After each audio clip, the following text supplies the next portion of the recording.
That's pure narcissism at work, by the way. Hi fam, you're welcome to my channel. If you're new here, I am Stella. It's so nice to have you around here today. So guys, I'm joined by Lori, Prince, and we're going to be reacting to Jordan Peterson most savage comeback. And this is our first time reaction to this, but we know who Jordan Peterson is. But if you're not subscribed to my channel, please like this video, subscribe to my channel, turn on that bell notification button to get notified whenever I post a video, and let's get right into today's reaction. how much responsibility do you feel that you have, particularly guys the alt-right, who, as you say, some of them have enjoyed your work and say, No, I'm not one of you guys. I'm not with you guys. They haven't enjoyed my work. I've definitely read bits on the internet. Read more. Do you think a trans woman is a real woman? I don't really like the way those questions are formulated. You know, I don't know what that means. What do you mean a real woman? Well, I'm asking you, in your mind, you know, it depends what you think a real woman is, but... Yeah. Who is a real woman? I don't know. I have So no do idea. you have fake women now? Oh, maybe they do. I don't know. Do you think a trans woman is a woman? Oh, she's talking about trans. No. Why not? You just said Because it. I think that women are capable, generally speaking, of having babies, and they have female genitalia, and they have an XX chromosome, and I think the biological markers are relevant. I'm interested in people being able to have different choices and having equality of outcome. Aha, well, so the overwhelming proportion of people who are in prisons are male. Now, do you want to equalize that, just out of curiosity? What about bricklayers? They're 99% male. And we've got about 3/4 of the population now in universities in the humanities and social sciences are female. Yeah. Are we going to equalize that? And men work longer hours. They work more dangerous jobs. They're more likely to move. They're more likely to work outside. They're more likely to participate in jobs in the STEM fields that are scalable. They make more money for those reasons. And that's all hidden under the idea that the reason that men and women make different amounts of money is because of their gender. It's a very simplistic analysis. Why are you against the use of alternate pronouns? I'm against the use of legislation to determine what words that myself and other people are required to utter. But would you use alternate pronouns if a student asked you to? I think I've made my position on that clear already. Well, perhaps not to our audience at home who are just being introduced to this. Would you use alternate pronouns? And why not?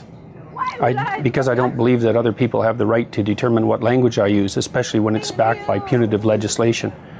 And when the words that are being required are the constructions, they're artificial constructions of people I regard as radical ideologues whose viewpoint I do not share.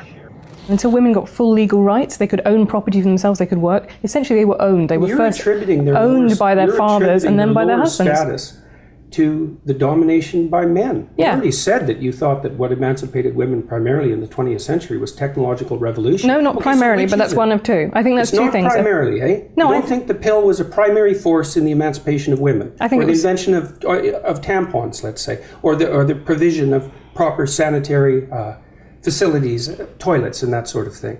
You're thinking instead it was the action of courageous feminists in the 1920s that produced a social revolution that overthrew the patriarchy. That's your theory. Yeah, I think that's a foolish theory.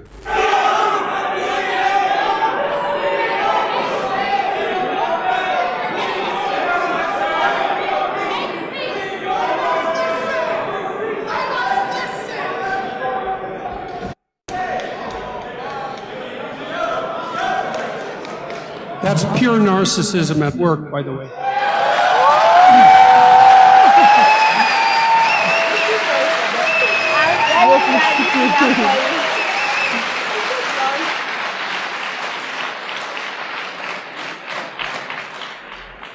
You know, to hijack an event like this that other people put time and effort into, and to use their civility of the crowd and the civility of the organizers as an excuse to blatantly yell out your ill-informed opinions is no way to conduct a civil dialogue. It's absolutely appalling. The people who do that should be embarrassed. My idea of the patriarchy is a system of male dominance of society. Yeah, but that's not my sense of the patriarchy. So what's yours? Well, in what sense is our society male-dominated? The fact that the vast majority of wealth is owned by men, the vast majority of capital is owned by men. Women do more unpaid labour. Very tiny proportion of men, and a huge proportion of people who are seriously disaffected are men. Most people in prison are men. Most people who are on the street are men. Most victims of violent crime are men. Most people who commit suicide are men. Most people who die in wars are men. People who do worse in school are men. It's like, where's the dominance here precisely?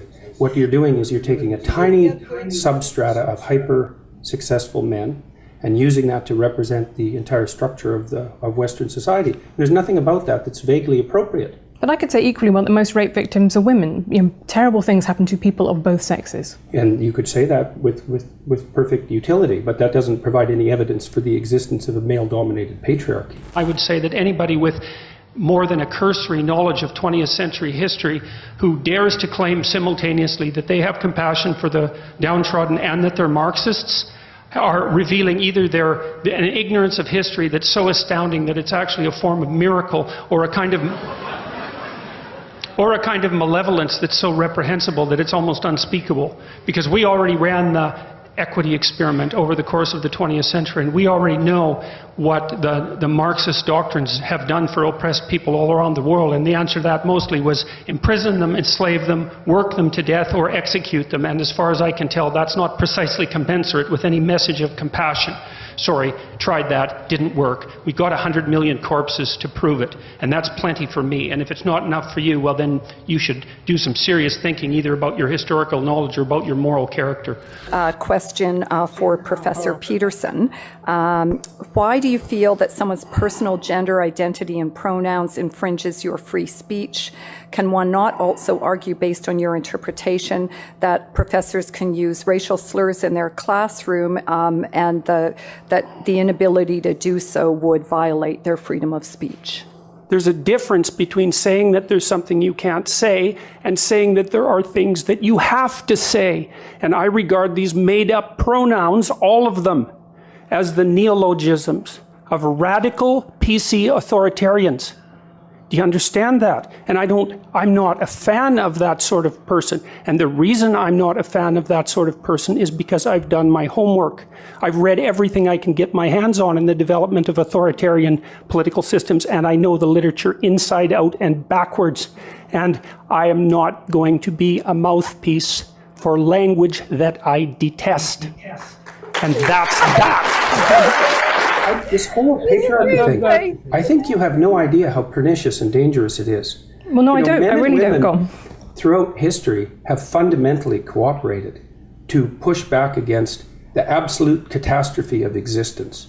A terrible death rate, the probability of chronic starvation, early death, disease, the difficulty of raising children with all the death that was associated with that, and to look backwards in time and say, well, basically what happened was men took the upper hand and persecuted women in this tyrannical patriarchy. It's absolutely dreadful misreading of history. It's a terrible thing to teach young women, and it's a horrible thing to inflict upon men. When the Marxists say, well, that wasn't real Marxism, what it really means, and I've thought about this for a long time, it's the most arrogant possible statement anyone could ever make. It means, if I would have been in Stalin's position, I would have ushered in the damn utopia instead of the genocidal massacres, because I understand the doctrine of Marxism and everything about me is good. It's like, well, think again, sunshine. You don't understand it. You don't understand it. And you're not that good. And if the power was in your hands, assuming you had the competence, which you don't, you wouldn't have done any better. And even if you had, there would have been someone else waiting right behind you to shoot you the first time you actually tried to do anything good. And that's what happened to all the old guard who ran the damn revolution. Stalin rounded them all up and shot them, along with their families and millions of other people.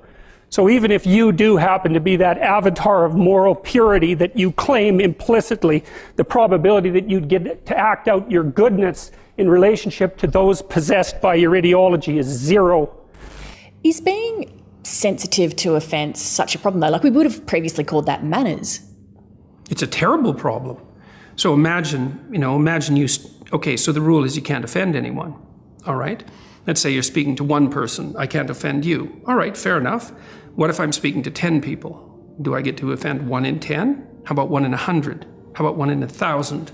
You're going to come out on stage and you're going to say something important about something vital, and you're not going to offend 1 person in 1,000? Well, you can't say anything about anything important ever without offending probably the person you're talking to. Important speech about important issues, especially contentious issues, is instantly offensive.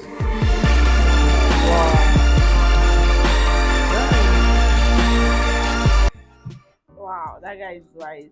I mean, some of the questions he answered, I think those, although it's very sarcastic, but I mean, what do you expect? You want to impose your idea on somebody? And also when that one was saying, women, most of the people that have a lot of money in the country or in nations are men, blah blah blah.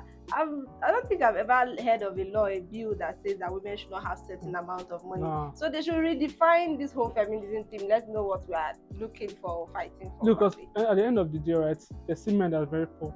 The world is structured in a way that how hard you work. Let me know even how hard you work, how smart you work.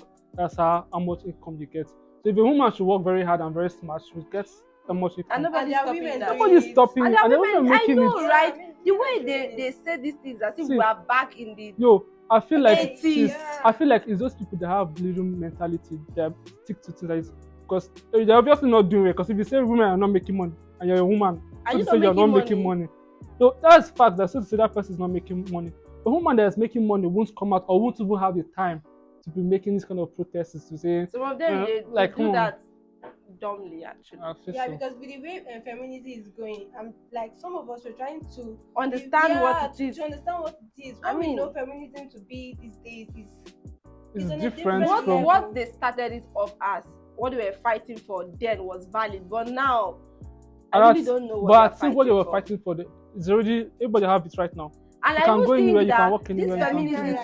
This feminism issue, I don't think it's applied to every country.